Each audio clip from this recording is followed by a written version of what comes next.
Marc, Katz, dating coach for smart, strong, successful women and your personal trainer for love. Welcome back to the Love You podcast, where you're going to learn everything you need to know about dating, relationships, sex, and men from a man's point of view. Today's topic is something I've been really looking forward to doing for a long period of time, called bad dating advice that people think is good. Now, I will be the first to admit that anybody can become a dating coach. I mean, all you need is an opinion and a blog, and go ahead. If people listen to you, if people pay you money, congratulations, you are a dating coach. There's no special set of qualifications to do this other than to do this. You don't need an advanced degree to be a dating coach. But I think because the barrier of entry to this career is so very low, you find a lot of people who are experts giving advice that's surfacey and not necessarily that expert. And so while I usually follow a pretty close script when it comes to these podcasts, I've got about 5 pages of notes per 20-minute podcast. Today, I've got some bullet points, and I'm just going to go a little loosey-goosey. I put together a list of bad dating advice that people think is good. And instead of just talking about the what, I want to talk about why. Why do people give bad advice? Nobody's intending to give bad advice. I mean, that would be unusual if you're in the helping profession and you're doing something that's potentially hurtful. But to me, bad advice, first of all, is usually lazy surface advice. Right? If someone spent any time thinking about it, they may draw a different conclusion, but it's usually sort of the most obvious thing. I think of some ridiculous thing. This isn't part of the podcast, but someone said, Patty Stanger's advice is, if you want to meet a lawyer, go stand outside a courthouse. That's not dating advice. So to me, it's just lazy. If you come up with stuff like that and you're expecting people to listen to you, you haven't really put too much thought into how people operate their lives. They don't stand outside courthouses looking for love. The second reason people give bad advice is because bad advice worked for them, and therefore they presume it works for others. It's the broken clock is right twice a day analogy. So I proposed to my husband, so therefore all women should propose to their husbands. That's an example of something. I had sex with my boyfriend in a bathroom 2 hours after meeting him, and we're still together 10 years later. So just because the broken clock is right twice a day doesn't mean it's the optimal advice, right? That I try to give advice for the masses. I'll always acknowledge that there's exceptions, and yes, there is a woman who got on her knee and gave her man a ring, but that's an exception. And there is someone who had sex in a bathroom with a stranger on a first date and ended up marrying him. But we don't want to reverse engineer that advice and suggest that that's best practices for the majority of people. And so that's another source of bad advice. And then third, bad advice makes sense in theory, but it ends up falling apart in practice. So when you hear dating and relationship coaches, friends of mine, offer this information up to you, I want you to have the wisdom to question the efficacy of it, right? Not does it sound good or does it feel good to hear, but does it actually work, right? When you put it into practice on members of the opposite sex. If good advice doesn't work the majority of the time, it's not really good advice, even if it's well-intentioned advice. So here's some bad advice starting from the first date. Love happens when you least expect it. Love happens when you least expect it. So this is perfect broken clock advice. I know plenty of people who love happen when they least expect it. Right? They've completely given up on love. They're walking along, and then they meet someone, and then the whole world changes. But that is in spite of the fact that they gave up on looking for love. And giving up on looking for love is not the key to finding love, right? No more than giving up on looking for a job is the key to finding a job. Right? Very logically, if you go on 1 date a week over the course of a year, you'll have 52 chances to find love in a calendar year.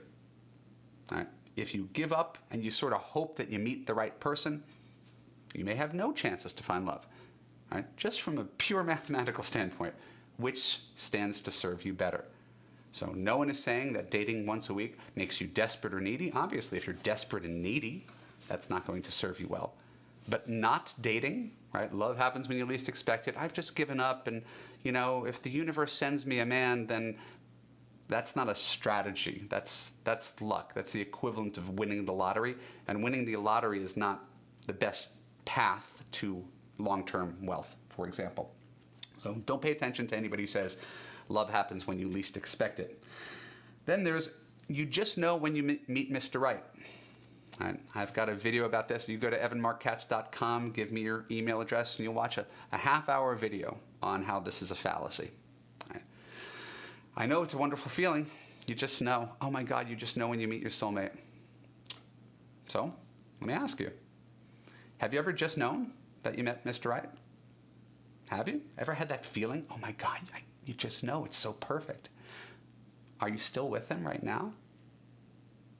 Are you? If you are, you're probably not watching this video, because happily married couples rarely watch dating coach videos. So, you just know is a fallacy. It's a wonderful fallacy. It's a wonderful feeling. All right, but all you know is that you feel a very, very special sense of temporary chemistry that may or may not result in a healthy, long-term, compatible relationship. I just knew with two people, both of whom dumped me, one in 3 months and one in 6 months.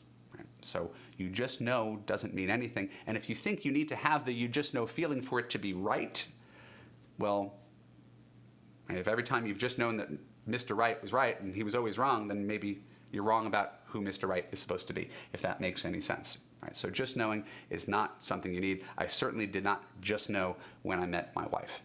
Right? And so you can't hold on to having that feeling as an indicator that a relationship is right, since it has never been right in your past. Then there's this concept, you shouldn't write to men online. Right? And sometimes things get a little messy. Right? I'm big on masculine and feminine energy, right? Finding complementary fits for you. I like, somewhere in my Why He Disappeared book, I talk about how women should do nothing, right? Let men pursue you. You should not have to chase him down to remind him you're alive. You should not have to text him and say, hey, remember me? But this is the beginning. He doesn't even know you exist yet.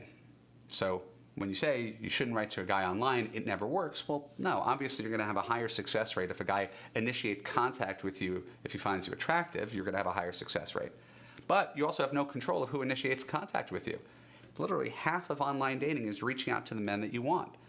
And if you use my Finding the One Online system, the opinion opener, right, on how to write a great first email that's confident and funny and sexy and flirty, right, and you write to one new guy a day for a week, and 3 of them write back, men that you chose, you're in business. And it doesn't matter who wrote to whom first. That's the whole point. If you're dissatisfied with the quality or the quantity of men coming in, as many people are when it comes to online dating, you need to take control. But it's how you write the email. Right? You're not chasing them down. You're not telling them, oh my God, you're so cute, you're so smart. Please write back to me. I'd love to hear from you. It's not that weak and needy shit. Right? If you say something funny to him, the same way a guy would come up and say something funny to you at a party, you stand a great chance of getting a guy to write back to you. And now you sit back and let him pursue you. You take him through your Marc Katz 222 rule and screen him so that you can end up on a great first date on a Friday night. Doesn't matter who wrote to whom first. Right? Once he knows you exist, he will pursue you. But for you to sit on your hands and say, nope, boys should just have to write to me, I won't do anything, you're literally missing half of online dating. And you're only subject to the men who write to you instead of choosing the men that you write to. And then there's the theory, and this almost goes in the opposite direction, that you should ask out men. I disagree. I'm not saying that you're not capable of it. I'm not saying that there aren't examples of where it happened and it happened successfully. I'm suggesting that apart from a very, very, very small slice of men who have no testicles, they know how to ask you out. And if he's not asking you out, it's because he doesn't want to go out with you. It's not incumbent upon you to ask him out. It's incumbent upon you to make him aware you exist. If you're at a bar, smile, make eye contact. He'll approach you. If you're online, you could say, hey, make a joke about something in his profile. If he likes you, he'll pursue. If he wants your number, he'll ask for your number. If he wants to see you on a date, he'll ask for a date. If he wants to take down his profile, he'll take down his profile. You do not have to ask him out. Hey, I was just thinking of you. What are you doing this weekend? Right? If he wanted to see you, he would make the effort to see you. And doing nothing is actually the most powerful thing you could do. You sit back and let him choose you. And if he doesn't choose you, that just shows his level of disinterest. I wouldn't spend too much time emotionally trying to chase him down and prop up that relationship. So while, yes, women are empowered and certainly have the capacity and are equally entitled to ask out men, I'm only saying that you should not have to ask out any man, because any man who likes you will do the asking himself. So, I know I'm going a million miles a minute, but there's so much bad dating advice that's passed off as good dating advice, and I wanted to get as much in the first half of this podcast. We got some really good stuff coming up in the second half. I'm going to continue to debunk the mythology of bad dating advice that sounds good in theory and falls apart in practice. And soon you're going to learn why it's important to show interest in a man on a date, something that a lot of women forget to do.